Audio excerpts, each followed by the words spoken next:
പെറ്റുവെച്ച വെള്ളത്തിൽ ചാടി നീന്തുന്നതിനിടെ പേശി വലിവ് അനുഭവപ്പെട്ട വിദ്യാർത്ഥിക്ക് രക്ഷകരായി ജ്വല്ലറി മാർക്കറ്റിംഗ് ജീവനക്കാർ. കോഴിക്കോട് മുക്കം ഉൾപ്പറമ്പ് ഗ്രൗണ്ടിലെ വെള്ളക്കെട്ടിലാണ് സംഭവം. മന്തിക്ക് ബെറ്റ് വെച്ച് വെള്ളത്തിൽ ചാടിയ വിദ്യാർത്ഥിക്ക് പകുതി നീന്തുന്നതിനിടെ പേശി വലിവ് അനുഭവപ്പെടുകയായിരുന്നു. ഒപ്പമുണ്ടായിരുന്ന കൂട്ടുകാർ രക്ഷിക്കാനായി ചാടിയെങ്കിലും കഴിഞ്ഞില്ല. ഈ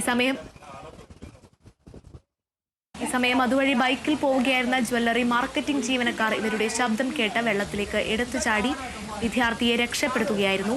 മുക്കം സ്വദേശികളായ സ്വാലിഹ്, റാഷിദ് എന്നിവർ ചേർന്നാണ് വിദ്യാർത്ഥിയെ രക്ഷപ്പെടുത്തിയത്.